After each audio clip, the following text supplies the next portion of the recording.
Are you recording? Yup. Because then we'll move it last time, or yesterday. Okay. Huh? And so hopefully Honestly, I had to. neat. I'm trying to ruin the video. Okay. Hmm.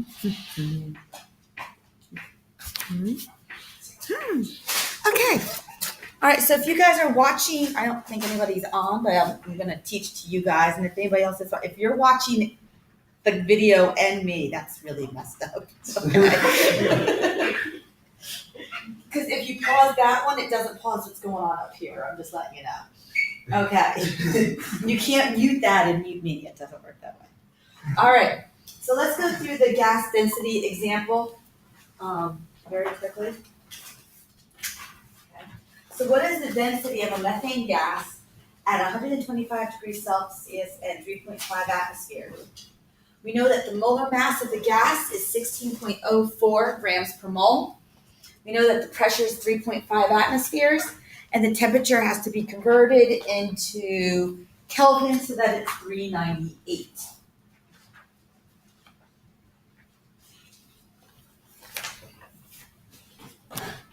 Look what I can do. They're connected. Well, there. That still works.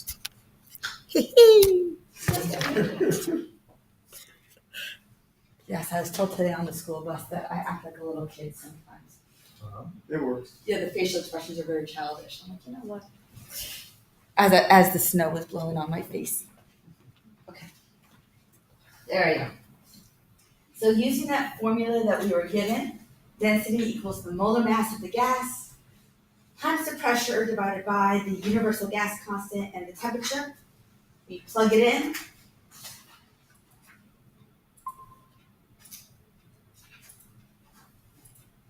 We're left with units of grams per liter, so that the density is 1.72 grams per liter. Now, for your test, you do get a bunch of equations. Nice. Where did you get the 0.0? That's the universal gas constant. We went over that. It's the slide on your, and I do believe for the test,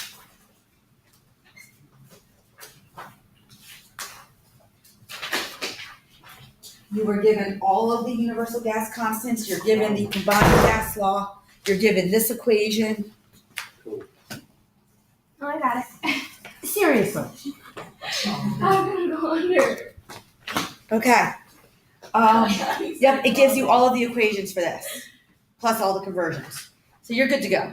So we just have to know which one to You use. just need to know which one to use and how to apply it. Okay. That makes this go a lot Sounds faster. like physics. All right. It's physics right there. Okay. So one of the methods that chemists use to determine the molar mass of an unknown substance, it's a lab you guys are going to be doing after Thanksgiving, is to heat a weighed sample until it becomes a gas, measure the temperature, pressure, and volume, and then use the ideal gas law to find out what the molar mass of the substance is. So the ideal gas law will give us the moles. You'll know the mass because you're going to weigh the container it's in before and after. Grams per mole gives us the molar mass of the gas. And you guys will be verifying the molar mass of carbon dioxide. You can also do it with butane. Get a butane later. That's a really cool lab to do too. Okay. Gas mixtures. Each gas acts independently, meaning a behavior of gases mixture depends on the total number of moles present, not on the type of gas. So in certain applications though, the mixture can be thought of as one gas, like air. Air is kind of one gas. No matter which portion of the room you take from, the proportion of the gas molecules should be the same, no matter where you are in the room. But sometimes, there's going to be areas of higher concentration of something, like perfume or some other odor. Even though air is a mixture, we can measure the pressure, volume, and temperature of air as if it were a pure substance. And we can calculate the total moles of molecules in an air sample, knowing the pressure, volume, and temperature, even though they're different molecules. So you can definitely figure it out. That's not the slideshow. This is the slideshow.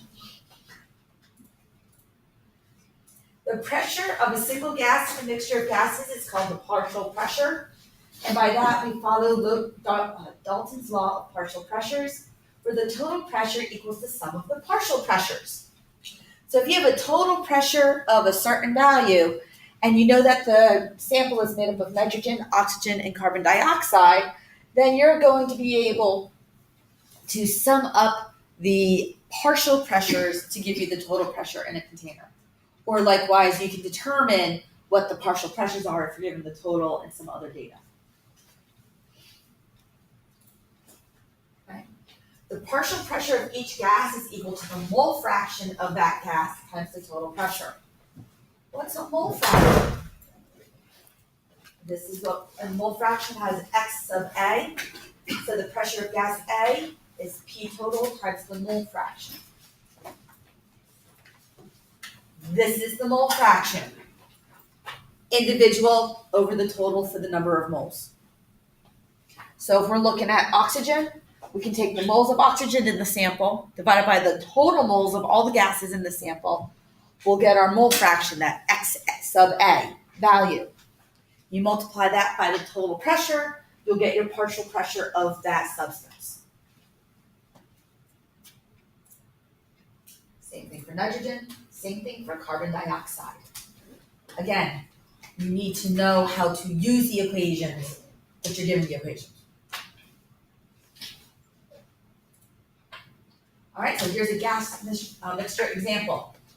A gas mixture with a total pressure of 4.3 atmospheres is made up of 0.25 moles of oxygen and 0.17 moles of nitrogen. What is the mole fraction of each gas? Mole fraction is individual over the total. The total is 0.25 plus 0.17. So 0.42 is the total mole fraction. Take the individual, 0.25 over 0.42, and that's going to give us the mole fraction of O2, and 0.17 over 0.42 is going to give us the mole fraction of N2.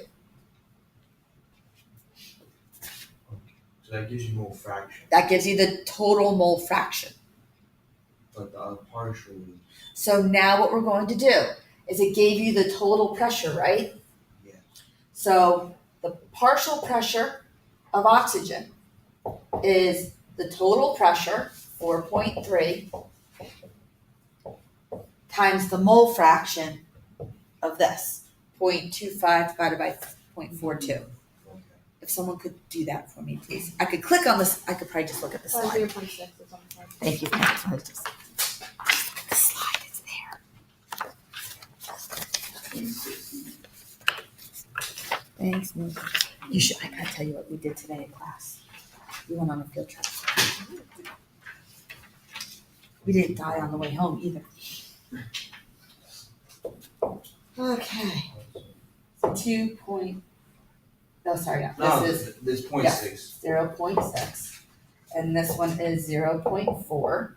That makes sense because it's like percent composition, right? It has to equal 100. Mm. So 4.3 times 0.6, and then the partial pressure of nitrogen is 4.3 times 0.4. Look, I'm still in the picture. Haha. 2.48 for the top Yep. one. So then this is 2.58 atmospheres, and this is 1.72 atmospheres. Not hard, right? No. Okay. Last thing for gas laws. And then we'll work on the gas law problems, and then we'll go on to Wait, can I chemical. read that down? I'm sorry. Sure. All right, stoichiometry is coming back. I'm just giving you a heads up. We've got three slides of stoich.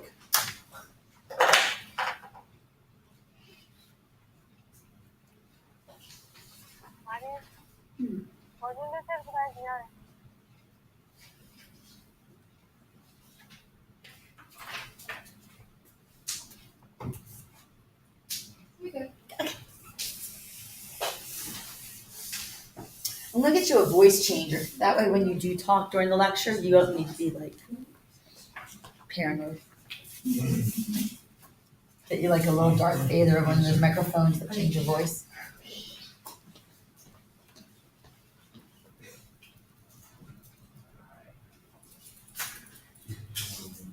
All right, guys. Gas laws and chemical reactions. So we've got grams of A and grams of B. We can't go directly between them, right? You know this. Stoichiometry. We have to use the molar ratios to go between different substances. So we know that if we divide the grams by the molar mass, we get the moles. Okay? Same thing over here for moles of B. To go from A to B and relate the two, we use the coefficients. We've now expanded our molar highway to be a whole highway system or network, where our moles then can go to the molarity if we know the volume. Okay? We can use the molarity and moles to determine the volume. And now we can do the gas of B by using PV equals nRT to solve for the moles. So if we know the pressure, volume, and temperature, we can now find the moles, which means we can find the grams. If we know the molarity, we can find the moles, we can find the grams. We find the molarity and the moles, we can solve or use ideal gas law, Boyle's law, Charles' law. Okay? Basically, it's all related now. Yay! It makes sense now. Oh, yeah, of course, so much sense. Okay. Lord. If it helps, your test is only 16 questions. Well, Oh, no. can we get that? Yeah, you do. Oh. I think she gives you that. Oh, See, okay. this ain't. I think don't That count, makes you feel don't better. wait. You know the formula. If not, you can give it to us. That's all that matters. You're given a lot. You're given a lot. Is We that just one gotta of them? imply it, that's all. No. A sheet of paper that just says a lot. A lot. Go. That's all it is. All right. That said, here we go. So, if hydrochloric acid and calcium carbonate react according to the following reaction. What type of reaction is this? Neutralizing. Neutralization. Look, you've got a salt, water, and carbon dioxide. No, wait. It's aqueous. No. Gas forming. It's a gas forming, not Why is- neutralization. Because here's a gas. Because neutralization is only water and a salt. Carbon dioxide is only gas forming reaction. Close, I know. So for those of you at home, that's a gas forming reaction. Okay. When concentrated hydrochloric acid reacts with 1.2 kilograms, oh, they're throwing in the little prefixes now too, of calcium carbonate at 735 millimeters of mercury and 20 degrees Celsius, what volume of carbon dioxide is released? So we get Seven. kilograms per grams. Okay, so you gotta get your kilograms to grams first. Then what do we need to do with those grams? Yeah, the first thing you gotta do is go from grams to moles. Pretty much anytime you have grams, you're gonna go to moles. Then from moles, you have to determine where you're going from there with which part of that network that you're gonna follow. Okay, so let's go to moles of calcium carbonate. Once we have moles of calcium carbonate, we need to get moles of carbon dioxide, right? And what is the ratio between carbon dioxide and calcium carbonate? 1:1, so it's gonna be the same thing. So we're gonna produce 11.99 moles of carbon dioxide. So when it says 1.2 times to the 10 to the third, is that going left or right? Is that the A gas? Kilograms, you go to the right. So we'll convert. We'll use multiply by 1,000. Yeah, Divide by divide by 1,000, multiply by 1,000. Okay. So we understand how we got the moles. That's regular, it's gonna be stoichiometry, mole ratios. Now here you go. Now you use PV equals nRT. You have your moles, you have your pressure, and you have your temperature. What other conversions did they throw at you? Celsius to Celsius. Yep, Celsius to Kelvin and millimeters of mercury to atmospheres. Oh. Why? Why did you have to do that? What do you think is regulating whether or not we can keep the millimeters of mercury or keep the Celsius? What is that one constant that you have to check? Your universal gas constant. That means the universal gas constant is going to have units of Kelvin and atmospheres. So how do you convert from that to that? From what to what? Over, I can't have it. You divide by 760. 1 atmosphere equals 760 millimeters of mercury. That was from Tuesday. All right, there you go. So then you solve for V. Everything cancels out nicely. 298 liters, and that is the end of chapter 5. Okay.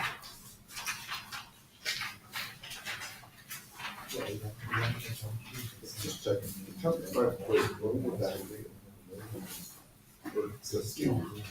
It's all gonna be the day before the test. Okay. Yeah, I'll make it the day before the Just make test. sure I didn't get All right. Making sure that's still going. So what was Yep, our still test? going. Tuesday after Thanksgiving. Tuesday after Thanksgiving is the test for Atlantic Cape kids. Okay. Just in case I use the video with CCC. All right. So if you guys look at the general chemistry problems, I want to give you time to practice them before I go over a lot in class. And since we are missing a few students, I think maybe it's best that I give you the notes for chapter 6 because it's 2 formulas. Okay? So is this combined 5 and 6? 5 and 6 is combined. So, and I'd rather get through the rest of chapter 6 and be done. Yeah. And then we can spend all Tuesday problem solving. And then I can also do a session over the break, probably Wednesday. Or I can post something where I go over the problems if you have more questions on the problems. And that way I could set up one of these meets again, and then we can all meet and review again before Tuesday. How's that sound? You'll have to deal with my 6-year-old. I'm warning you right now. Okay? She will bring the American Girl doll into the video. Oh, trust me. Oh, I love those. Oh, it was part of the murder scene yesterday. Yeah, my friends did the murder scene, and they also did kidnapping. They had other crime scenes yesterday. I did more than one. All right, so are you all good with that? And then for the problems, because all chapter 5 is you're gonna have all the equations.